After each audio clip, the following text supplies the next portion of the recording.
Chapter 3 Initiations and Ordeals.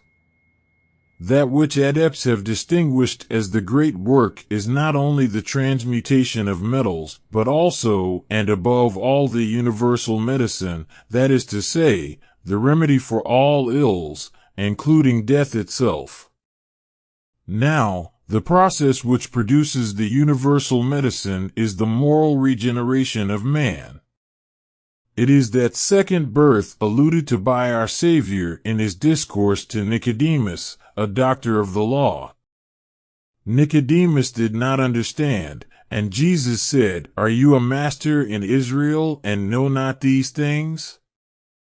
As if intending to intimate that they belonged to the fundamental principles of religious science, of which no professor could dare to be ignorant. The great mystery of life and its ordeals is represented in the celestial sphere and in the annual succession of the seasons. The four aspects of the sphinx correspond to these seasons and to the four elements. The symbolical figures on the shield of Achilles, according to the description of Homer, are analogous in their meaning to the 12 labors of Hercules.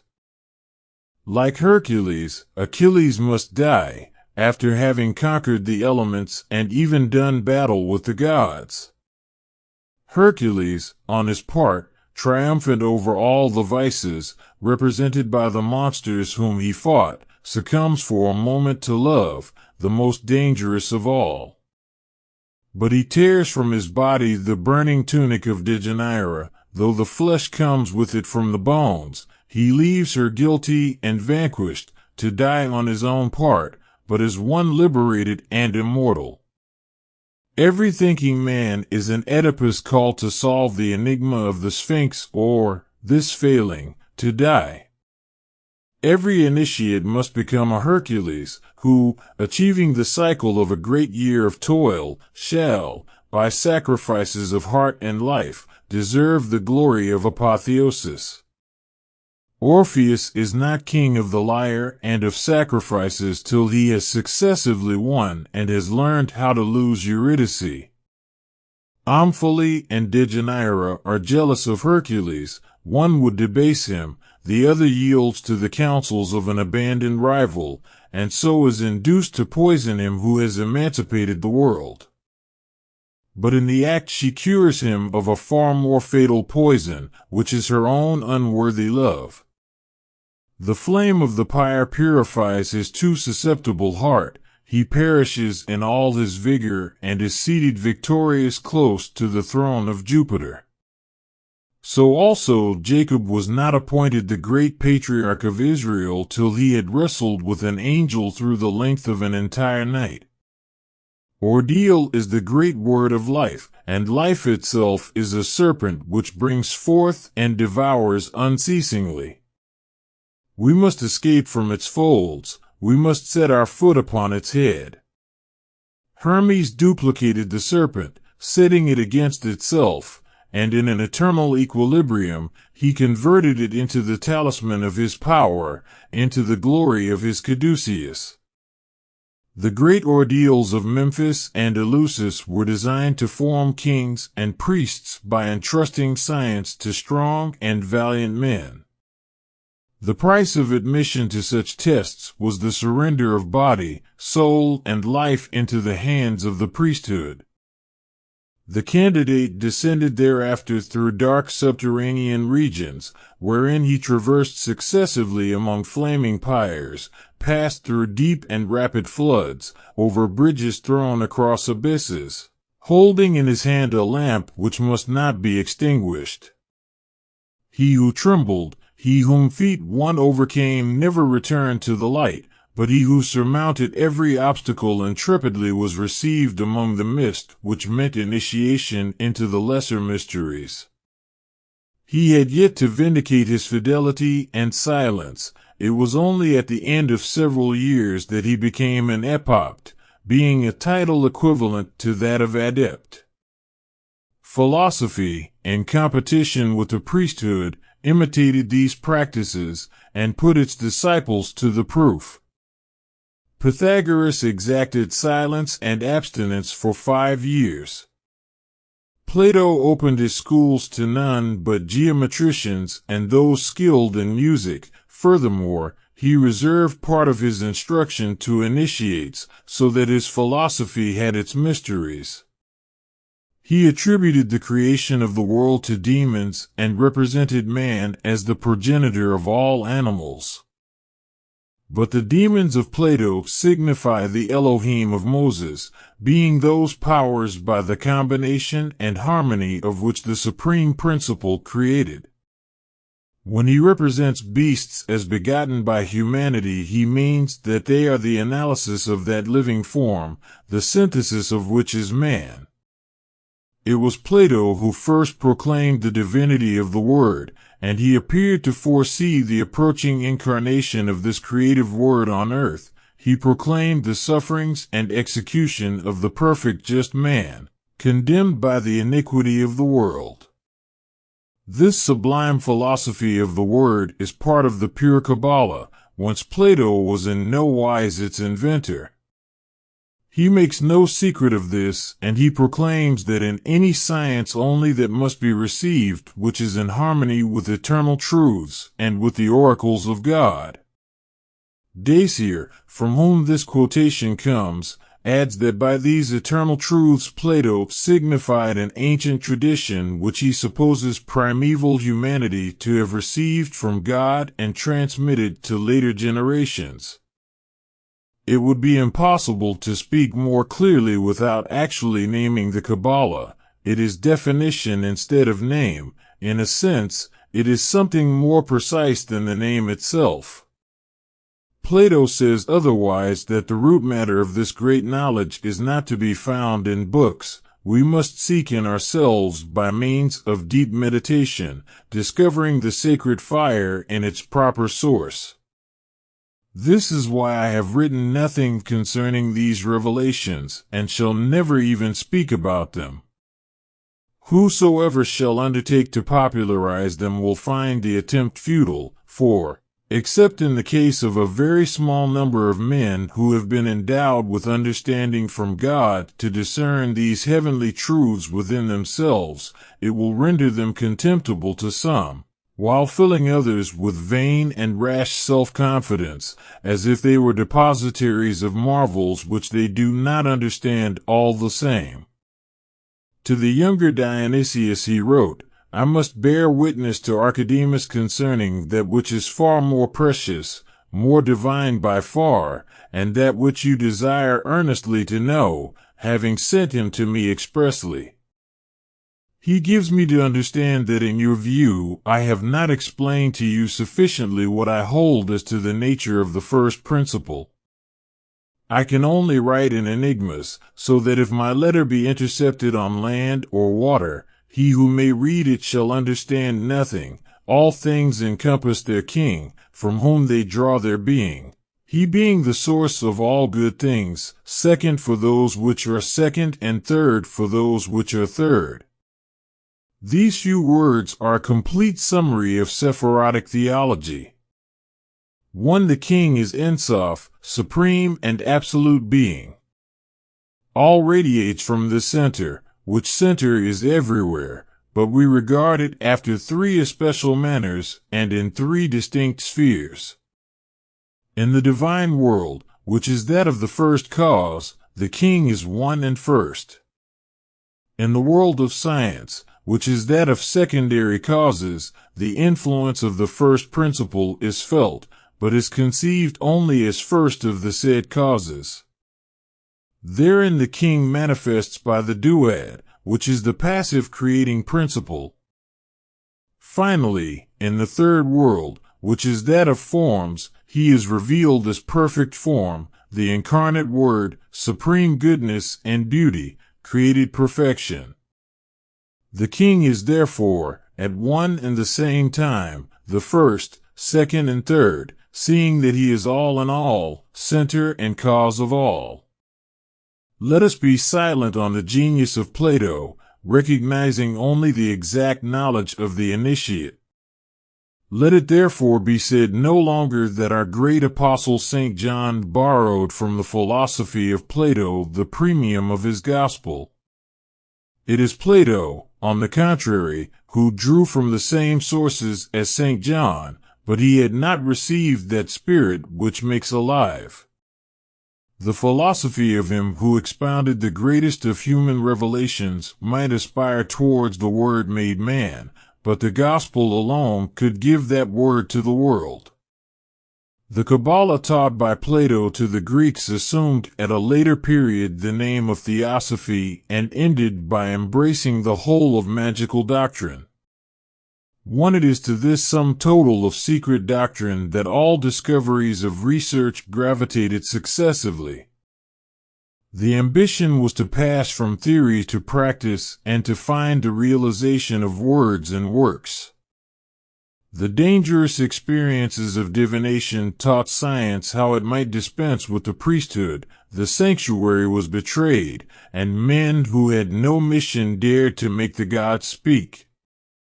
It is for this reason that theurgy shared in the anathemas pronounced against black magic and was suspected of imitating its crimes because it could not exculpate itself from a share in its impiety. The veil of Isis is not lifted with impunity, and curiosity blasphemes faith when divine things are concerned. Blessed are those who have not seen and have believed, says the great master. The experiments of theurgy and necromancy are always fatal for those who are abandoned to their practice.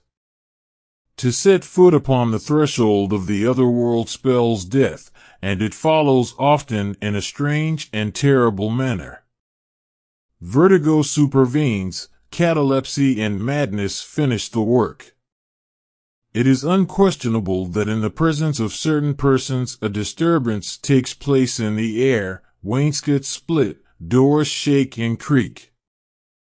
Fantastic signs, and even stains, as of blood, seem to impress themselves on virgin parchment or on linen. The nature of these signatures is always the same, and they are classified by experts under the name of diabolical writings. The mere sight of such characters sends sufferers from magnetic hysteria into convulsions or ecstasy. They believe that they behold spirits, and Satan, or the genius of error, is transfigured for them into an angel of light. The pretended spirits require, as the condition of their manifestation, some kind of contact between the sexes, the putting of hand in hand, foot to foot, breathing face to face, and even immodest embraces. Devotees are besotted by this kind of intoxication. They think that they are elected by God, that they are interpreters of heaven, and they regard obedience to the hierarchy in the light of fanaticism. They are the successors of the Indian race of Cain, victims of hashish and fakirs. They profit by no warnings, and they perish by their own act and will. To restore sufferers of this kind, the Greek priests resorted to a species of homeopathy. They terrified the patients by exaggerating the disease itself, and for this purpose they put them to sleep in the cave of Trophonius. The preparation for this experience was by fastings, lust rations, and vigils. The patients were then taken down into the vault and shut up in total darkness. Intoxicating gases, like those in the grotto of the dog near Naples, filled the cavern, and the visionary was overcome speedily. Incipient asphyxia induced frightful dreams, from which the victim was rescued in time and carried forth palpitating all over, pale and with hair on end. In this condition he or she was seated on a tripod, and prophetic utterances preceded complete awakening.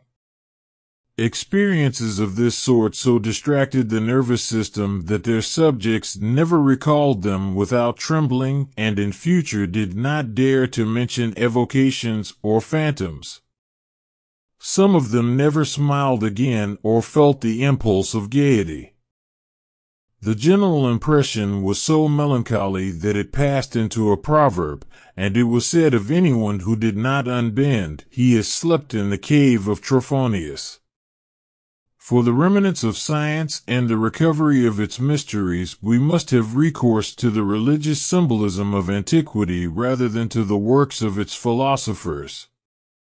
The priests of Egypt were better acquainted than ourselves with the laws of motion and of life.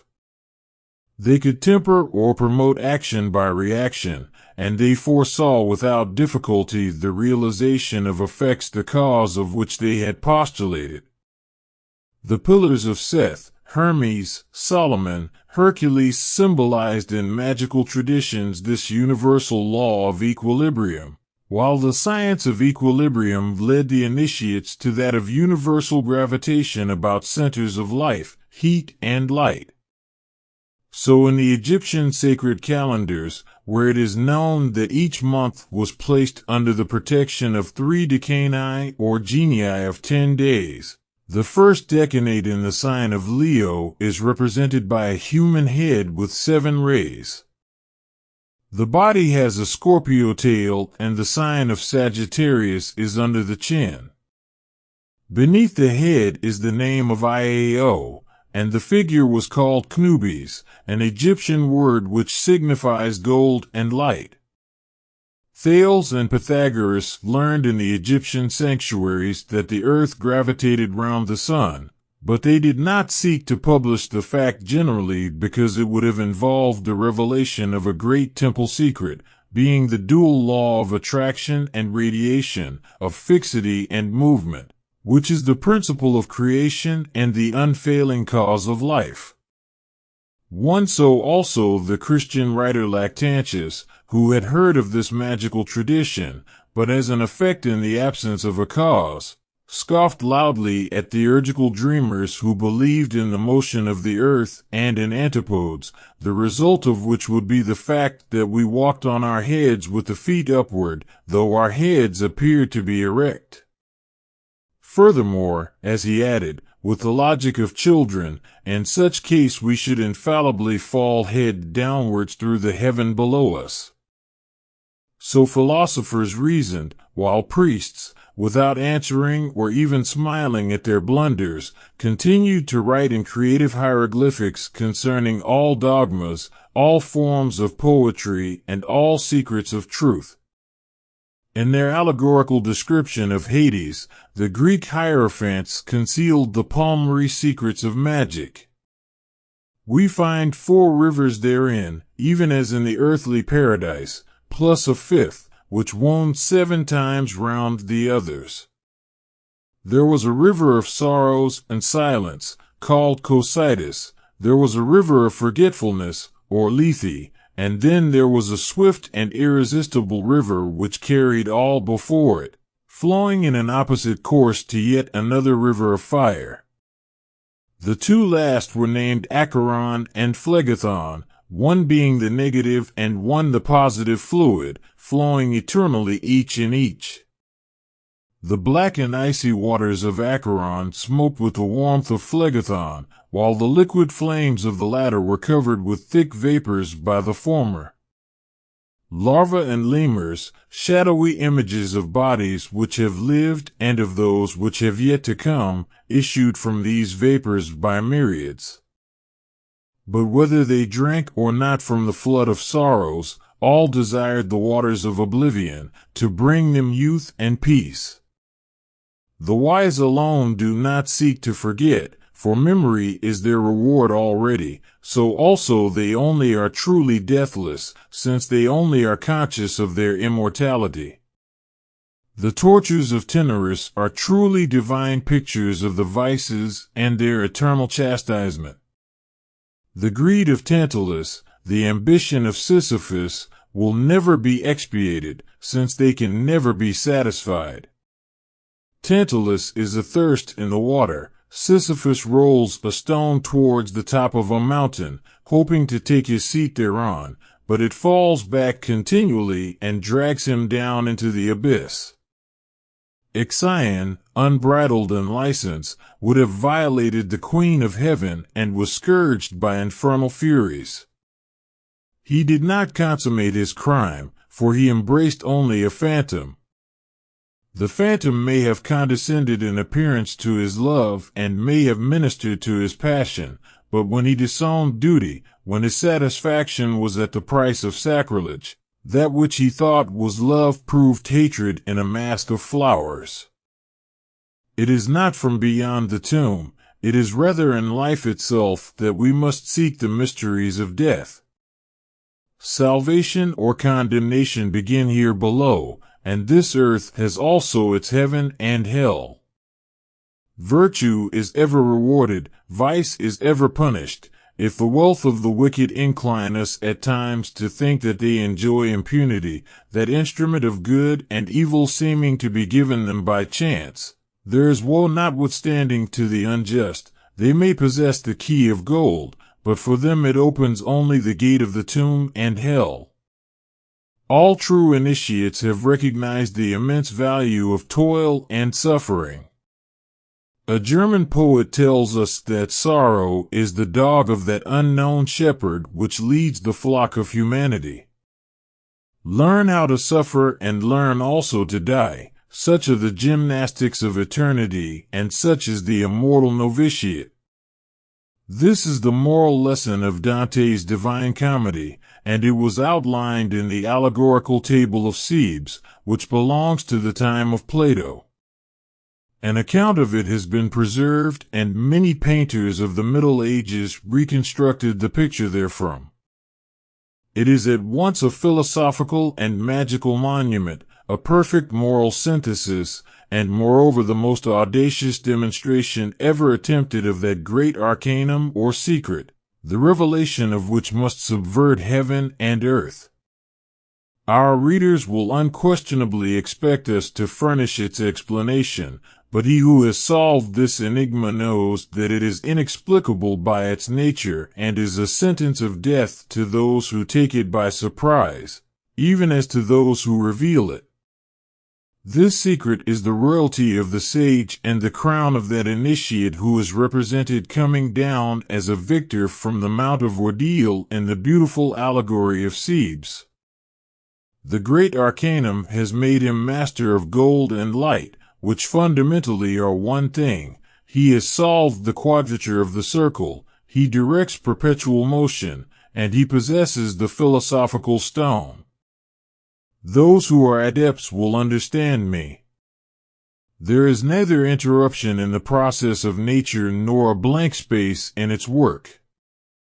The harmonies of heaven are in correspondence with those of earth, and eternal life fulfills its evolutions in accordance with the same laws which rule in the life of a day. The Bible says that God disposes all things according to weight, number, and measure, and this luminous doctrine was also that of Plato. In the Phaeton he represents Socrates as discoursing on the destinies of the soul in a manner which is quite in conformity with Kabbalistical traditions. Spirits purified by trial are emancipated from the laws of weight, and they soar above the atmosphere of tears. Others grovel in darkness and are those who manifest to the weak or criminal. All who are liberated from the miseries of material life come back no more to contemplate its crimes or share its errors. Once is truly enough. The care taken by the ancients over the burial of the dead protested strongly against necromancy, and those who disturbed the sleep of the grave were always regarded as impious. To call back the dead would condemn them to a second death, and the dread of earnest people, belonging to old religions, lest they should remain without burial after death, was in view of the possibility that the corpse might be profaned by striges and used in witchcraft. After death the soul belongs to God and the body to the common mother, which is earth. Woe to those who dare to invade these asylums. When the sanctuary of the tomb was disturbed, The ancients offered sacrifices to the angry manes, and a holy thought lay at the root of this practice. As a fact, were it permitted anyone to attract, by means of conjurations, the souls floating in darkness but aspiring towards the light, such a person would be begetting retrograde and posthumous children, whom he must nourish with his own blood and with his own soul. Necromancers are makers of vampires, and they deserve no pity if they die devoured by the dead.